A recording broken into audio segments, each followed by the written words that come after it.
What's going on, guys? Coach Chris Tutela coming at you once again from Tutela Training Systems here in Clark, New Jersey. And today what I want to teach you how to do is one, how to do the push-up properly, but two, how you can progress it if you currently cannot do a push-up. Now, like I mentioned in a previous video, if your body fat is not in check, we have to get that in check first, okay? When it comes to any body weight training exercise, not only do you have to develop the strength and the movement pattern, but you also have to get your body fat in check. So make sure that your nutrition is in check so that stuff gets handled as well.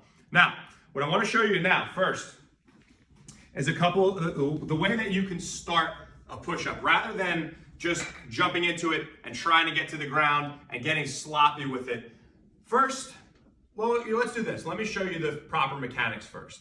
So the first thing you're going to do is set your hands approximately shoulder width apart, okay? Now I'm going to pop up into the top position, and I like to place my feet together and kind of hug my heels together. Now from here, I want you to take a look at my hips.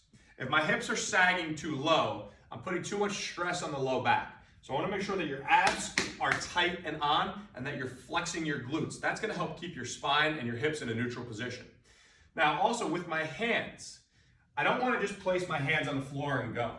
What I want you to do is think about putting external force on your hand into the floor. So like you're corkscrewing your hand down into the floor.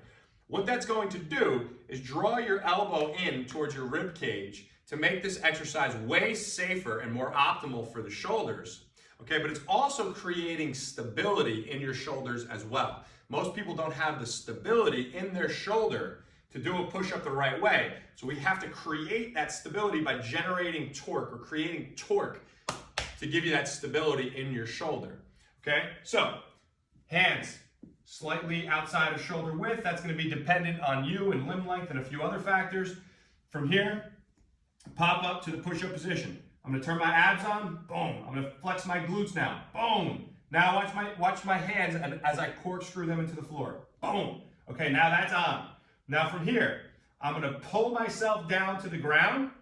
My shoulder blades are going to come back. My spine stays neutral. Chest touches the ground. And then I come up to full lockout. I never lose the torque that I have created in my shoulders. I keep that on at all times. Notice my elbow angle. My elbows are coming in towards my ribs, not out here. This is what a lot of people do. So now, if you cannot do a push-up with that kind of range of motion, what I want you to focus on first is only the eccentric phase of the exercise, meaning from the top down. Okay, you're not going to try to push yourself back up. So what we could do is we could start with 5 seconds. Same technique, same mechanics, feet together, boom. Everything's on. 1, 2, 3, 4, 5. I'm going to come back up. 1, 2, 3, 4, 5. A big mistake on eccentrics is that most people will go 1, 2, 3, 4, 5 and drop right down. It's that bottom range where it's really important that you keep everything on and tight and lower yourself with control through the entire range of the exercise and not just the top half of it. Okay, that's very important.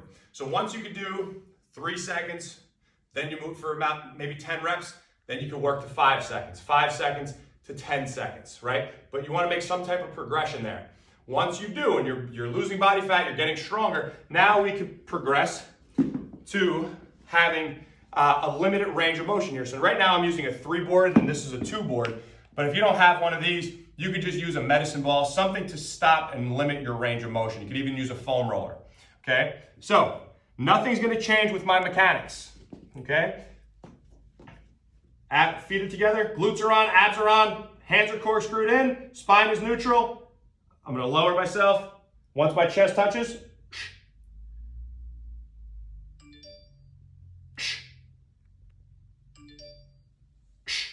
all right? So obviously, the range of motion is limited, which is not going to require as much strength and stability as you would need to get to the floor. So now once you get really good at that, and don't forget, you could also use eccentrics on this as well. We could do 3 seconds to get your chest to the board and then drive up from there. Okay, once you get good at that, we can now increase range of motion. So we're going from a 3 board down to a 2 board.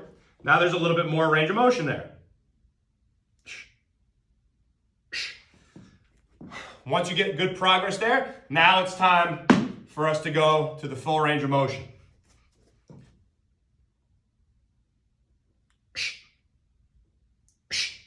So you see how this was a progressive thing. We didn't do anything from our knees. This is a waste of time, okay? So, focusing on the eccentric first. Well, first, focusing on the proper mechanics. That's the first thing. That's priority number 1. Now we just focused on the eccentric phase. Then we worked in a 3 board, then down to a 2 board, then down to the floor. So remember, your training should be progressive. It shouldn't just be jump in and see how I do. Think about always building your strength rather than just randomly testing your strength on a given day. Progress, progress, progress, one step at a time. Don't try to do it all overnight. I really hope this video helps you. If you have any questions, drop a comment down below or just shoot me over a DM. I'm always happy to help out any way that I can. Catch you later.